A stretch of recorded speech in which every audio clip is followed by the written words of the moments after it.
Hello students, my YouTube channel Adarsh study point में आप लोगों का स्वागत है। मैं हूं रविनंदन।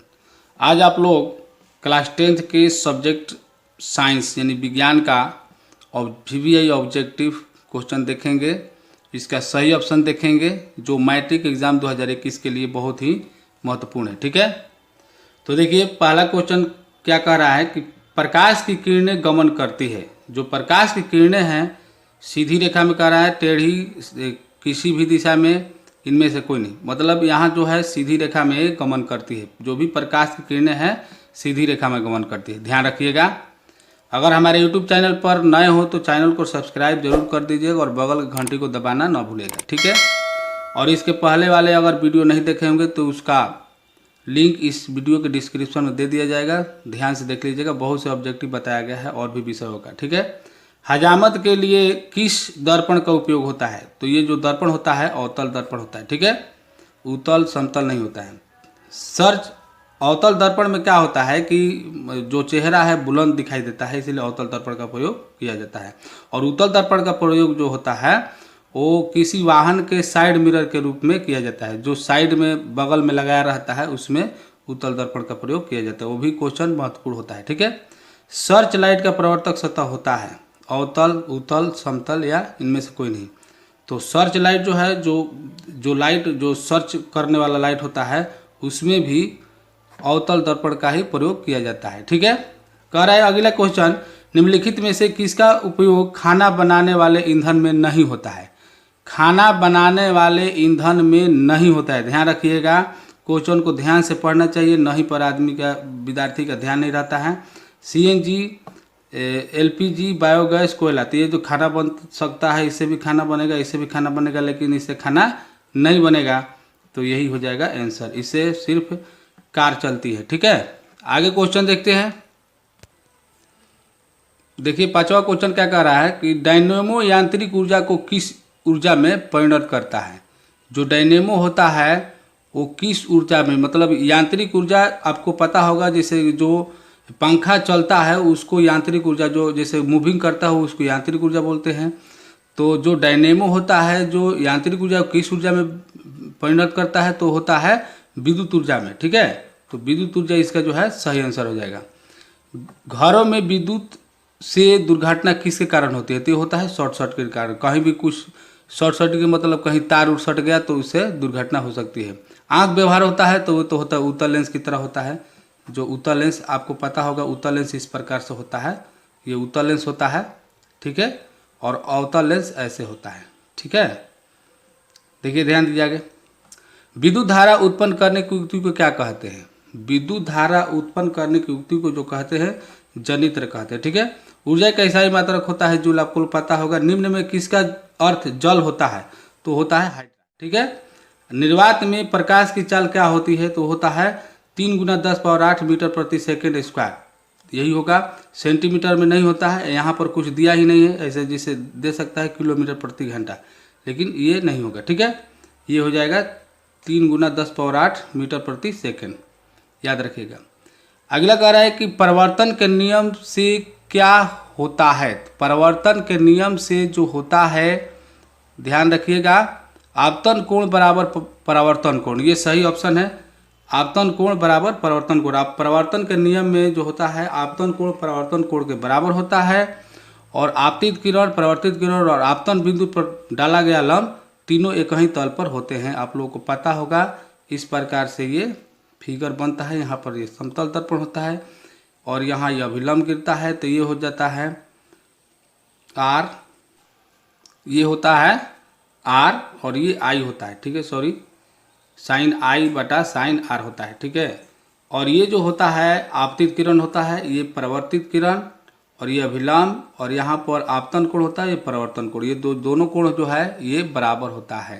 तो इसमें यही कह रहा है आपतन कोण बराबर परावर्तन कोण, तो ये सही हो जाएगा। ठीक है, अगला क्वेश्चन कह रहा है, देखिए कह रहा है कि लेंस में मुख्य फोकस की संख्या कितनी होती है? तो जो लेंस होता है उसमें मुख्य फोकस की संख्या 2 होती है। जैसे लेंस जो भी, जैसे कि लेंस बनाते हैं इस प्रकार से, तो इसमें जो मुख्य फोकस की संख्या होती है 2 होती है, क्योंकि F1 F2 होता है। ठीक है, 2F2 यहाँ पर हो जाता है और यहाँ पर 2F1। ये वक्रता केंद्र होता है। ठीक है, तो ये लेंस उत्तल लेंस में जैसे कोई भी लेंस होता है दोनों, जैसे उत्तल या अवतल, तो इसमें मुख्य फोकस की संख्या 2 होती है। ठीक है, फेरस सल्फेट क्रिस्टल का रंग होता है, फेरस सल्फेट क्रिस्टल का जो रंग होता है वो होता है सफ़ेद। ठीक है, ग्लूकोज का रासायनिक सूत्र होता है C6H12O6, भी हो जाएगा। साधारण ताप पर फास्फोरस का अणु सूत्र होता है P4। ठीक है, आगे क्वेश्चन देखते हैं। 17वां क्वेश्चन देखिए, कह रहा है कि स्टेनलेस स्टील मिश्र धातु है, लोहा का, तांबा का, एल्युमिनियम का या टीन का। तो ये जो सही हो जाएगा टीन का हो जाएगा। ठीक है, फुलेरिन अपरूप है, ये तो कार्बन का अपरूप होता है। कार्बन का जैसे हीरा और ग्रेफाइट भी होता है, लेकिन फुलेरिन भी जो है कार्बन का अपरूप होता है। मेंडलीफ ने अपने आवर्त सारणी में तत्वों को सजाया परमाणु संख्या बढ़ते क्रम में, यानी परमाणु संख्या के बढ़ते क्रम में, कि परमाणु द्रव्यमान के बढ़ते क्रम में, कि आणविक द्रव्यमान के बढ़ते क्रम के, कोई नहीं। तो इसका जो सही आंसर हो जाएगा ये हो जाएगा परमाणु द्रव्यमान के बढ़ते क्रम में, क्योंकि परमाणु द्रव्यमान के बढ़ते क्रम में मेंडलीफ ने सजाया था। ठीक है, नाइट्रोजन डाइऑक्साइड के धुएं का रंग होता है भूरा। ठीक है, आगे क्वेश्चन देखिए, साग सब्जियों का विघटन होकर कंपोस्ट बनना किस प्रकार की अभिक्रिया है। साग सब्जी का जो विघटन हो जाता है, अवघटन हो जाता है, तो किस प्रकार की अभिक्रिया होती है। तो वो अभिक्रिया होती है ऊष्माक्षेपी अभिक्रिया। ठीक है, अगला क्वेश्चन करें कि उपचयन वह अभिक्रिया है जिसमें ऑक्सीजन का वियोग, हाइड्रोजन का वियोग, ऑक्सीजन का संयोग यानी योग या संयोग दोनों बात बराबर है, हाइड्रोजन का वियोग और इलेक्ट्रॉन का त्याग, ये तीनों सही आंसर है। ठीक है, क्योंकि उपचयन अभिक्रिया को ऑक्सीकरण अभिक्रिया भी कहते हैं। ठीक है, और अपचयन अभिक्रिया को अवकरण अभिक्रिया कहते हैं। तो ऑक्सीकरण अभिक्रिया या उपचयन अभिक्रिया में ऑक्सीजन का योग या संयोग और हाइड्रोजन का वियोग होता है, इलेक्ट्रॉन का त्याग तो होता ही है। तो इसलिए इसका सही ऑप्शन हो जाएगा इनमें से सभी। विद्युत अपघटन में इलेक्ट्रॉन मुक्त होता है एनोड पर कि कैथोड पर कि दोनों पर, कि इनमें से कोई नहीं। तो इसका जो सही आंसर हो जाएगा कैथोड पर होता है। सक्रियता श्रेणी में सबसे अधिक क्रियाशील धातु है, सक्रियता श्रेणी में सबसे अधिक क्रियाशील धातु है, वो जो धातु है वो हो जाता है सोडियम। ठीक है, Na। आगे क्वेश्चन देखिए, 25वां क्वेश्चन कह रहा है कि एल्डिहाइड श्रेणी में सदस्यों का क्रियाशील समूह है, तो OH, ये तो होता है एल्कोहल का, ये O दूसरा चीज होता है, और ये जो CHO है ये होता है एल्डिहाइड श्रेणी का। और इसमें 8 समूह होते हैं क्रियाशील समूह में, जिससे कि हैलोजन तत्व भी होता है। तो इसका जो सही है एल्डिहाइड श्रेणी का जो समूह है ये होता है। ठीक है, ये C ऑप्शन सही हो जाएगा। ठीक है, आगे क्वेश्चन देखिए, अल्काइन का सामान्य सूत्र होता है CnH2n+2 CnH2n-2। तो ये -2 वाला हो जाएगा, क्योंकि अल्काइन का जो है, जैसे मान लो एसिटिलीन होता है तो ये होता है C2H2। ठीक है, इसका अणु सूत्र एसिटिलीन का C2H2 होता है, ट्रिपल बॉन्ड में होता है, इसलिए अल्काइन का जो है अणु सूत्र जो सामान्य सूत्र हो जाएगा CnH2n-2 हो जाएगा। ठीक है, इसको समझाऊंगा तो बहुत ज़्यादा टाइम लग जाएगा, इसलिए ये जो है ऑप्शन बी हो जाएगा। ठीक है, एल्केन होता तो ये सही हो जाता, ये एल्केन अगर होता तो ये सही होता।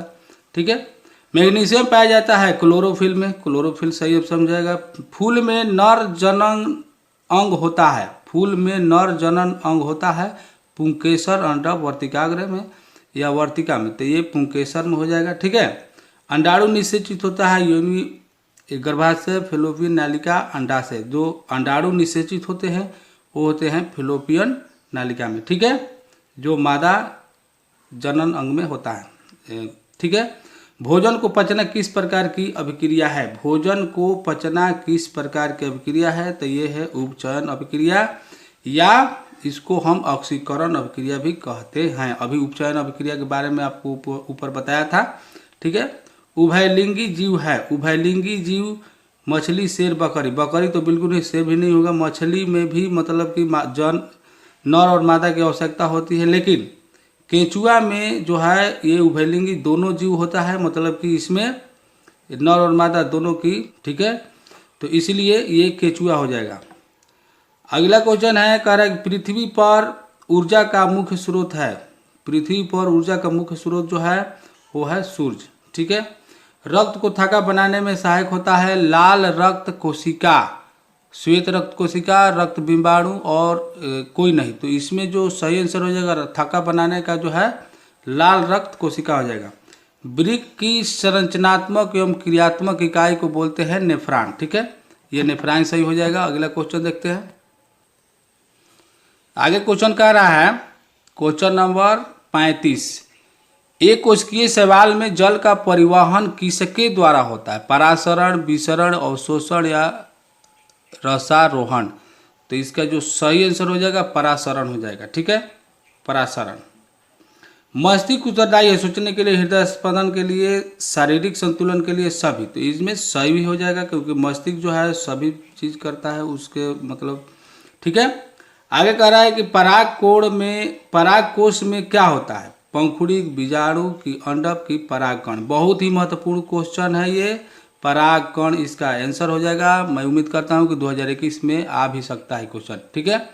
कॉपर का परमाणु संख्या कितना होता है? कॉपर यानी तांबा, इसका परमाणु संख्या जो है 29 होता है। ठीक है। उसके बाद 30 में जिंक होता है। आगे, इनमें से नर युग्मक कौन है? शुक्राणु है कि अंडाणु है कि योनि है कि लोपिन? ये जो मादा युग्मक है 3 गो, ये जो मादा है ये भी मादा में होता है, ये मादा में होता है, लेकिन शुक्राणु जो है ये होता है नर में। ठीक है। जिबरेलिन क्या है? जिबरेलिन एक हार्मोन है। ठीक है, जो पादप हार्मोन होता है। तो मैं उम्मीद करता हूं कि आप लोगों को वीडियो पसंद आया होगा। अगर वीडियो पसंद आया तो लाइक जरूर कीजिएगा। ठीक है। अब अगले वीडियो में मिलेंगे, तब तक के लिए जय हिंद, जय भारत।